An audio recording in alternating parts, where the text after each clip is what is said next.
Next on News 8 at 5, the latest on the government shutdown and what our local representatives are doing to help resolve the issue. Plus, the jury in Michael Jackson's wrongful death lawsuit reaches a verdict. And today's court appearance by a man accused of leaving his young son to die after his truck flipped off a freeway. You're watching San Diego's breaking news leader. This is News 8 at 5. Good evening. Today is day 2 of the government shutdown, and there is still no sign of compromise on Capitol Hill. House Republicans are pushing legislation designed to reopen parts of the government, including national parks. But the president and Senate Democrats are insisting on a clean bill that funds the whole government. Danielle Nottingham has the latest from Capitol Hill. President Obama called congressional leaders to the White House on day 2 of the partial government shutdown to look for a way to end it. The president reiterated one more time tonight that he will not negotiate. The battle over legislation to fund the government and the blame game continues.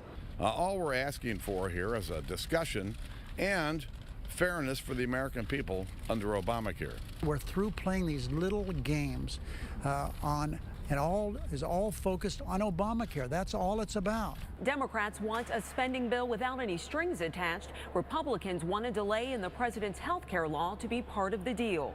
Hundreds of thousands of federal workers spent another day at home without pay. The director of national intelligence told lawmakers that includes about 70% of his civilian workforce. This is extremely damaging, and it will increase so as this shutdown drags on. Director Clapper says employees not receiving a paycheck are prime targets for foreign governments wanting to gain state secrets. Danielle Nottingham at CBS News, Capitol Hill.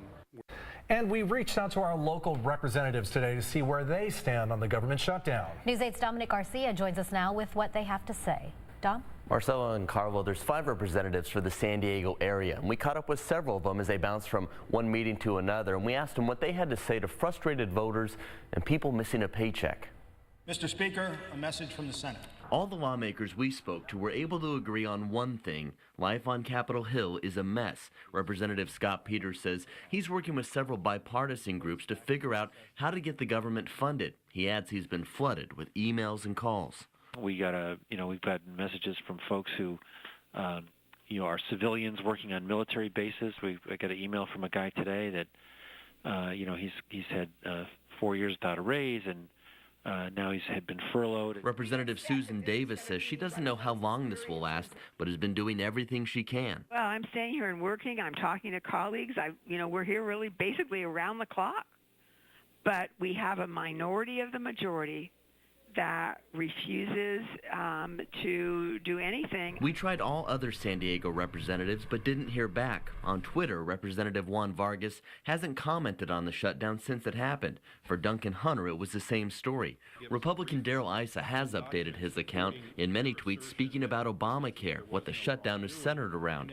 One update read, "I'm proposing we replace Obamacare and give all Americans access to the same affordable, high-quality health coverage as members of Congress." We also reached out to both of California's senators. We weren't able to get in touch with Dianne Feinstein's staff, and her Twitter hasn't been updated since September 27th.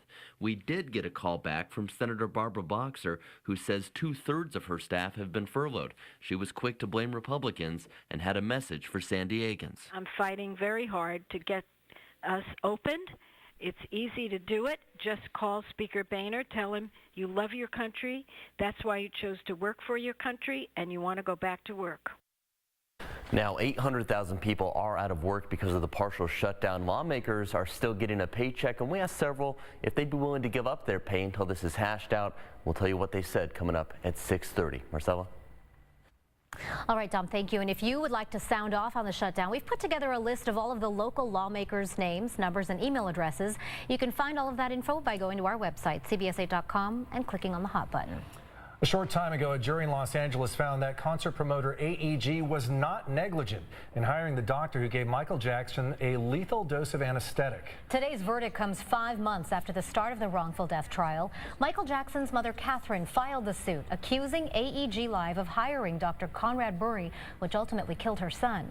She was seeking hundreds of millions of dollars in damages for herself and Jackson's 3 children. A judge reluctantly reinstated bail today for a man accused of abandoning his young son after a freeway crash near the Midway district last June. Angelo Fabiani left the child bleeding with injuries that proved to be fatal. News 8's Phil Blowers live downtown with more. Phil?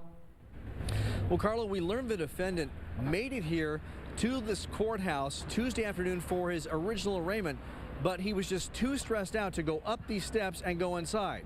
Today, a completely different story. He changed his mind and made it back here successfully. We'll enter a plea of not guilty to the 2 counts and waive further reading.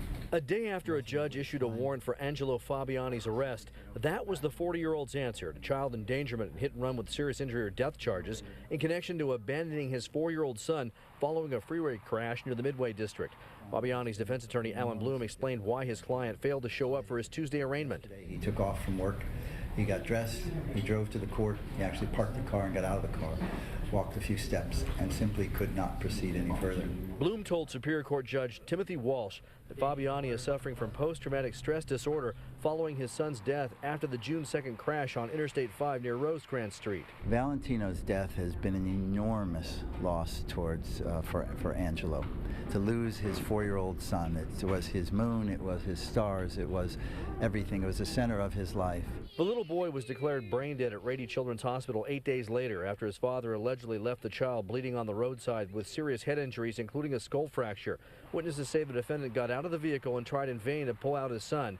He then re-entered the damaged pickup and freed the boy, but in doing so caused the child to fall about 8 feet onto a sidewalk. And he went to save his son, and I think the evidence is ultimately going to show that he actually went to actually save his son, and then when he saw that he lost him, that just snapped. Judge Walsh warned Angelo Fabiani he must make all future court appearances or risk his bail being revoked and be put behind bars. I'm not questioning he's stressed. He should be stressed. I'm not questioning that.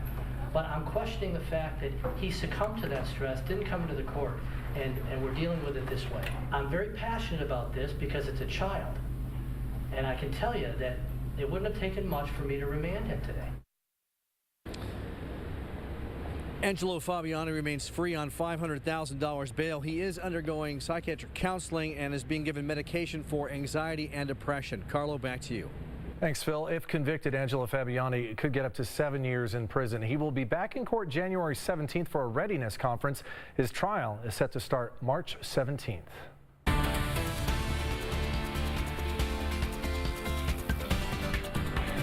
We're following breaking news out of L.A. where there is a chase going on right now. Here's a live look from the chopper, KCBS.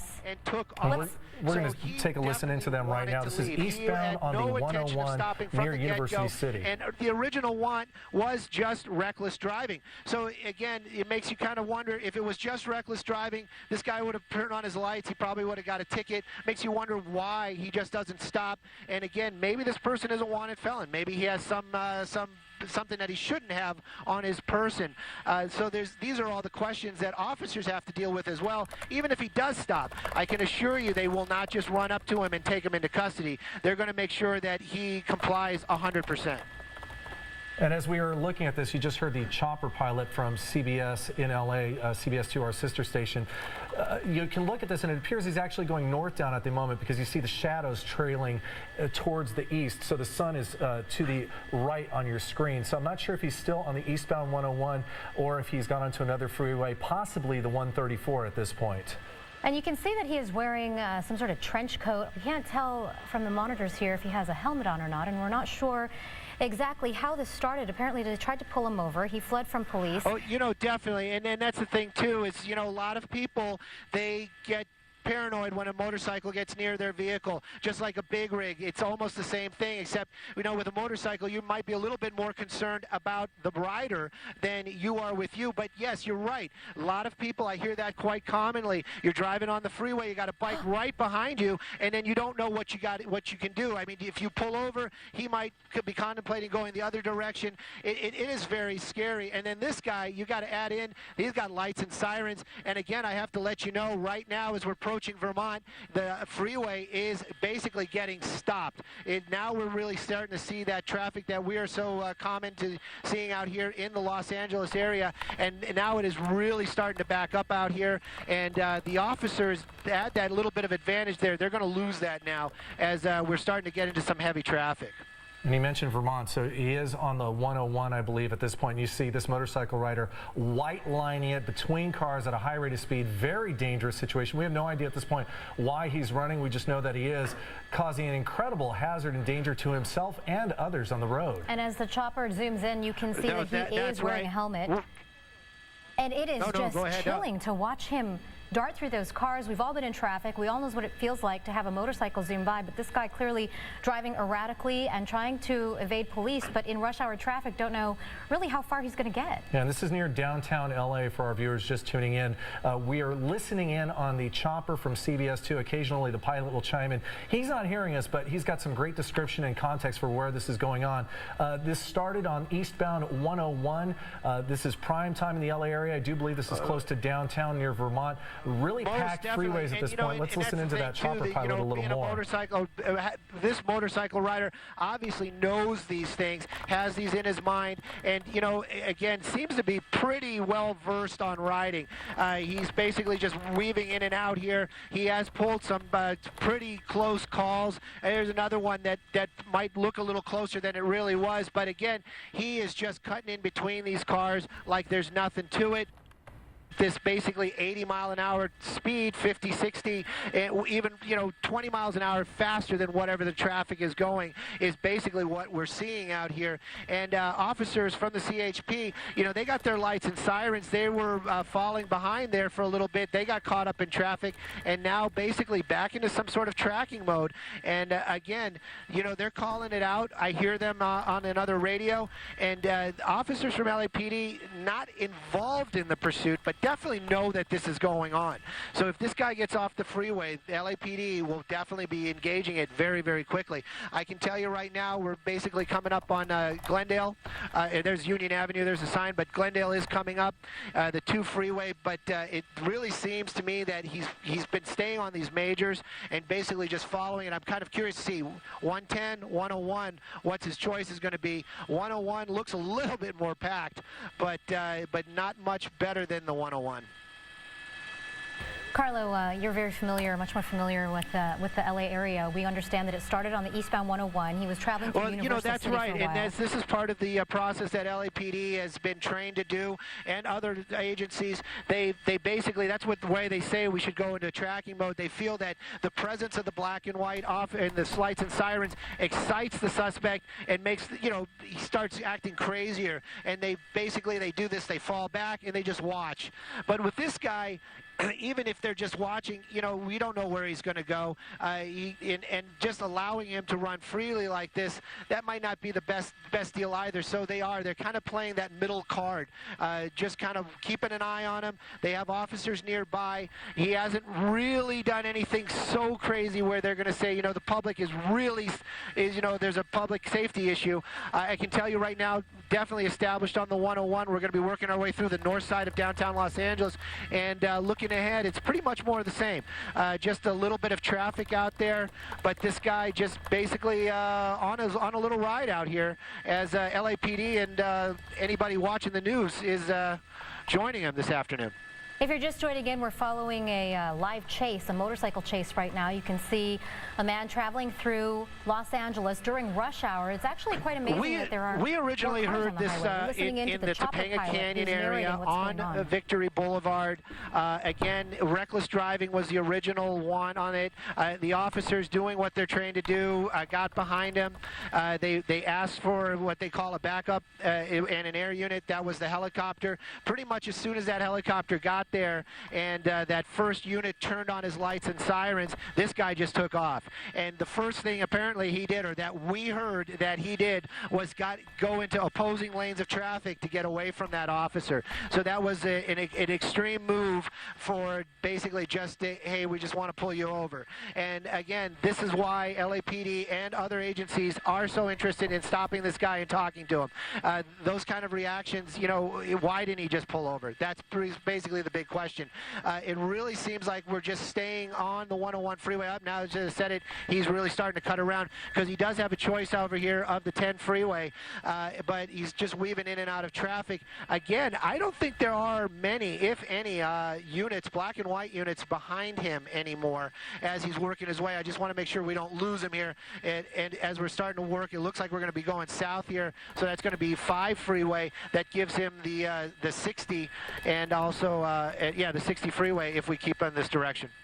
All right, we're going to jump in right here and take a quick break. We've been watching this high-speed motorcycle chase through the freeways of Los Angeles. You're watching News 8 at 5. We're going to take a quick break and see what's going on with that when we come back. I'll be right back.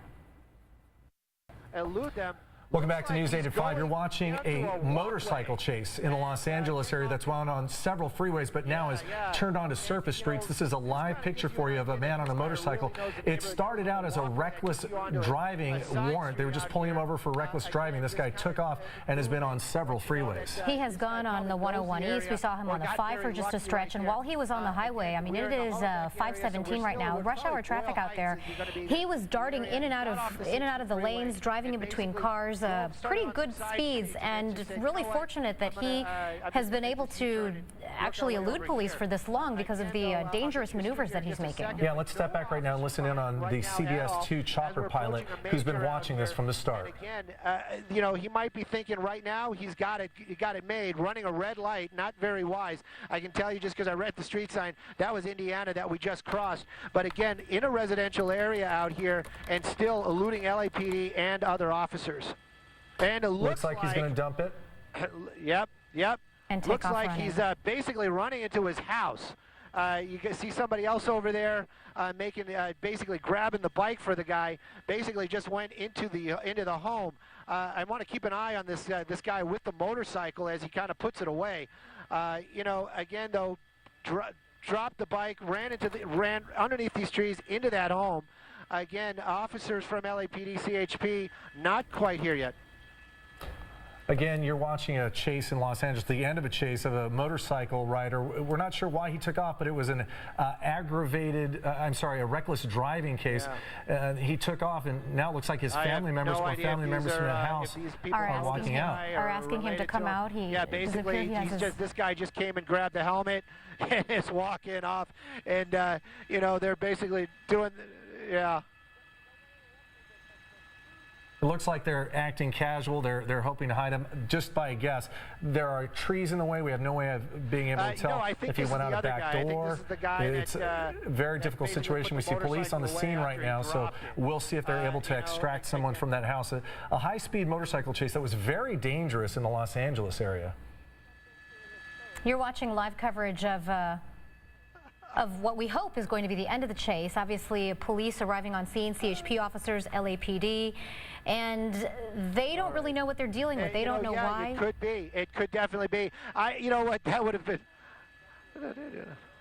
This is not the guy that was on the motorcycle, as far as we can tell. That looks like the guy who grabbed the motorcycle and parked it. Off. I'm getting some direction. You're listening to the chopper pilot of our CBS station in Los Angeles try and maneuver and possibly track where the suspect fled to. He got off of his motorcycle, he had a trench coat on, and then he darted out behind a home. We don't know if he's still in that home or if perhaps he's in this neighborhood. The pilot focused on this man right here. I'm having a little difficulty holding this shot because we were set up for the other thing, but we'll definitely try to keep an eye on this guy right here.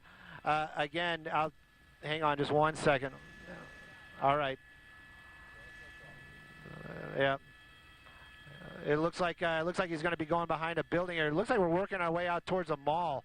Going to keep an eye on him, like you said. This could very well be him. Just walking along here, nothing to see here. I had nothing to do with that, is probably what he's saying to himself, but we might know different out here. I'm wondering if somebody is going to be able to notify the LAPD CHP about this as we're working our way. I don't want to lose him behind this tree. I'm working with my pilot. Again, there he is. That's him, right? Yep, that's him. And And it is, maybe he's just out for his afternoon walk, but very unusual behavior as this thing came to an end and he just kind of happened to be walking away.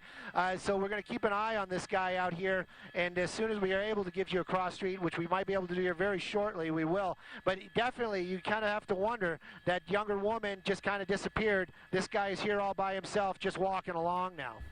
You're watching what happened after a motorcycle chase in the Los Angeles area. If you're just joining us, the chopper pilot from CBS2, our affiliate in Los Angeles, believes this man may have been the man who dumped the motorcycle at a home, ran in briefly, and then maybe came out just walking around. They apparently have some information or reason to believe that this may be the man who was on the motorcycle doing that high-speed chase. We can't confirm that at this moment. They can't, but they do believe it. Meantime, the home where the motorcycle was dropped off at is completely surrounded by police at this point. We can only assume that they've entered the home or are speaking to the people there at this point. Now is on the cell phone. And whether or not the guy went into a home that he was familiar with, only time will tell after police are able to interview the people at that home and the neighbors in that area. And really, this, if in fact this is the guy that was on the motorcycle, the pilot and the chopper from KCBS, our sister station in LA, doing a really good job following him and helping police and investigators at least question him. He apparently had some strange behavior. They lost the driver of the motorcycle when he went into the backyard behind some trees, so there were some moments when he was out of the sight line, and for some reason when this guy emerged, the pilot must have seen some unusual behavior and decided to follow him. Well, it looked to me that the person on the motorcycle actually went into that home, which there was a tree in the front yard obscuring the entrance, but it looked like he had some connection to that home, because that gentleman, who's now in handcuffs, took the motorcycle, put it away, put the helmet away, as if nothing was happening here. You would have to guess that kind of behavior, why would somebody, you'd have to question, why would somebody grab the motorcycle, park it, looked like he was waiting for him, unless he had some kind of connection. There we see police are on the scene. Apparently they were watching the same thing. Yes. A fleet of police going into that auto zone. Then just dumping and running. You've got to think that LAPD, they were also watching this live coverage, and they now have the AutoZone surrounded. This is the business where the possible suspect who was on the motorcycle leading police on a dangerous high-speed chase all across LA freeways could be inside this business right here. Well, obviously they think he's connected, because they rushed that in mass. We see multiple units. We now see that's the man up against the window outside the AutoZone. That's the gentleman who was walking away, who the pilot was speculating on. They have him. It looks like they have him in cuffs. It looks like they've got their guy involved in this motorcycle chase. So for the time being, we're going to wrap up our coverage of that motorcycle chase in the Los Angeles area.